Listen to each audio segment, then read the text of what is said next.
Bonsoir à tous.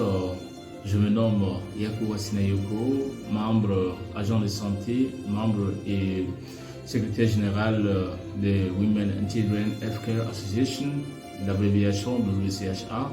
Comme présentation, Women and Children Healthcare Association a été créée en 2020. Il s'agit bien du 12 août 2020. Donc, c'est une association qui regroupe des agents de santé, dont 32 membres. C'est une association qui s'est regroupée, dont l'initiative vient d'une femme du nom de Hassan Daïdra qui réside aux États-Unis.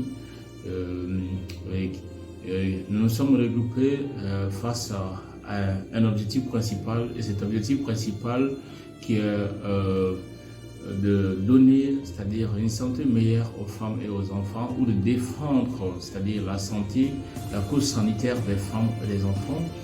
Et suite à cette initiative, donc, nous nous sommes lancés dans plusieurs activités telles que les dons de matériels médicaux, aussi des dons des médicaments, aussi des soins, etc.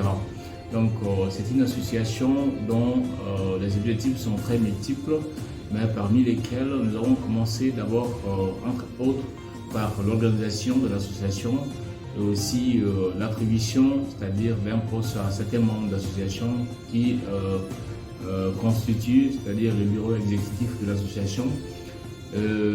Comme vous entendiez, quand on dit la santé, la défense de la santé des femmes et des enfants, c'est en quelque sorte essayer, c'est-à-dire d'accomplir ou encore de compléter quelque chose qui devait être complété et qui est en insuffisance. Quand nous parlons de cela, nous sommes des agents de santé. Bien vrai, nous sommes tout le temps dans les structures de santé et nous sommes tout le temps témoins de certaines situations qui sont très déplaisantes sur la situation des enfants, sur la situation des femmes, sur toutes les femmes enceintes. Par exemple, il y a tout le temps, c'est-à-dire ces problèmes de paludisme, c'est-à-dire qui constituent la première cause de mortalité des enfants de moins de 5 ans dans le pays. Et aussi chez les femmes enceintes, le paludisme est aussi la cause de décès de plus de 368 femmes au Mali sur 100 000 accouchements. Donc c'est vraiment un chiffre qui est très énorme. Donc nous nous sommes regroupés en tant qu'agents de santé, essayer de réunir nos efforts tant financiers, intellectuels et physiques pour essayer de faire face à ces fléaux, étant donné que le gouvernement du Mali aussi a fixé cette priorité comme étant, c'est-à-dire comme faisant partie de sa politique de santé publique, mais malgré tout, parmi ils sont incapables de prendre en charge les soins de leurs enfants et par conséquent, il y a beaucoup d'enfants qui se retrouvent confrontés à des situations de paludisme graves dont va être la cause de ce qu'on appelle de leur décès.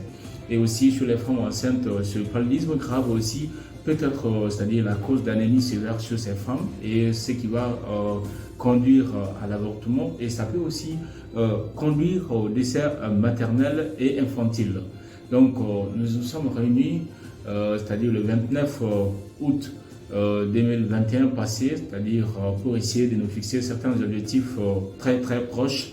Parmi ces objectifs ou encore les activités très proches, nous nous sommes réunis pour essayer de parler quel peut être, c'est-à-dire l'impact de Women and Children Healthcare Association à cette période de paludisme,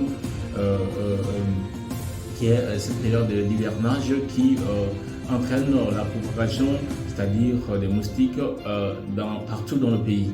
Donc, il y a plusieurs membres de l'association qui ont porté des idées comme quoi il serait possible pour Women and Children Healthcare Association à cette période d'hivernage, c'est-à-dire de cibler certaines zones où l'accès aux structures de santé est vraiment très très difficile, ou aussi, c'est-à-dire les moyens financiers dans les zones où les moyens financiers sont vraiment dans une situation de très très critique.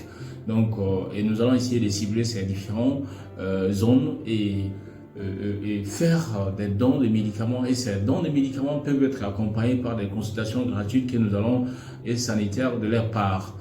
Donc, et après tout ça, Women and Children Healthcare Association a beaucoup d'autres objectifs, mais pour l'instant, nous nous sommes en train de parler, de partir pas à pas, étape par étape, pour essayer d'accomplir cette mission qui est une mission aussi divine qu'humaine, car la cause des femmes et des enfants demeure et reste toujours la volonté et aussi la détermination de toute personne de bonne volonté et aussi toute personne, c'est-à-dire qui est remplie de gentillesse. Merci à tous. C'était Yacouba Sinayoko, secrétaire général de Women and Children Healthcare Association.